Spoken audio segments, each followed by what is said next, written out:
अंसारी जी, आज राहुल गांधी ने एक प्रेस कॉन्फ्रेंस की, उन्होंने कहा कि प्रधानमंत्री शायद पेपर लीक रुकवाना ही नहीं चाहते। अब कैसे रुकवाएंगे, जरा आप ही बताइए। जब सिकंदर जैसे लोग आंसर सीट को रटवा देते हैं, फिर कैसे रुकाएंगे? इसलिए पूछ रही हूँ क्योंकि इंडिया लाइंस के घटक है तेजस्वी यादव और उन्हीं के पीएस के रिश्तेदार है जो ये सिकंदर है।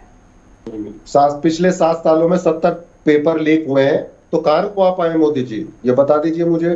दूसरा, एनटीए कह रहा है कि कोई पेपर लीक नहीं हुआ, शिक्षा मंत्री कह रहा है कोई पेपर लीक नहीं हुआ, उधर बिहार, गुजरात और हरियाणा में गिरफ्तारियां हो रही हैं। पहले तो ये शिक्षा मंत्री को क्लियर करना चाहिए, अगर पेपर लीक हुआ है तो उसको रद्द कर देना चाहिए, फिर जांच करनी चाहिए। जब अगर आप रद्द नहीं कर रहे हो तो फिर कैसे कह रहे हो पेपर लीक? यूनियन गवर्नमेंट कुछ कह रही है, स्टेट की गवर्नमेंट कुछ कह रही है, तो ये दुविधा में किसने डाला?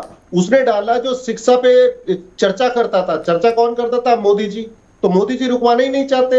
इनकी प्रयोगशाला व्यापम थी, अब वो पूरे देश में फैलती जा रही है इनकी जड़ें। आपसे मैं सवाल करता हूं, एनटीए कह रहा कोई लीक नहीं हुआ, शिक्षा मंत्री कह रहे धर्मेंद्र प्रधान कोई लीक नहीं हुआ, तो वहां एफआईआर क्यों हो रही? गुजरात में वहां अरेस्ट क्यों हो रहा है, हरियाणा में क्यों अरेस्ट हो रहा है और बिहार में क्यों अरेस्ट हो रहा है? तो केंद्र सरकार को पता नहीं, इनकी जांच एजेंसियां क्या कर रही है, आईबी क्या कर रही है, सीबीआई क्या कर रही है? वैसे तो इनके पास ईडी हर चीज है, आज इन्हें यही पता नहीं पर्चा लीक हुआ है नहीं लीक हुआ है।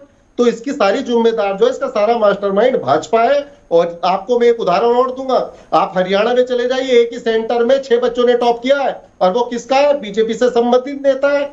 तो ये सब जगह क्यों आ रहा है? और ये जो तेजस्वी जी का नाम घुसाने की कोशिश कर रहे हैं लोग, इसकी एक वजह है, आज पटना हाई कोर्ट ने आरक्षण को रद्द कर दिया है, तो अपना मुंह छुपाने के लिए विपक्ष के नेताओं पे आरोप लगाओ। पहले ये डिसाइड करो कि लीक हुआ या नहीं लीक हुआ, हम उस पर चर्चा करेंगे। लीक हुआ तो ये हुआ, नहीं हुआ तो नहीं हुआ। यही नहीं पता देश के लोगों को, बच्चों को यही नहीं पता कि हमारा कैंसिल होगा या नहीं होगा। आपने नेट का पेपर रद्द कर दिया, तो नीट का क्यों नहीं कर रहे हो?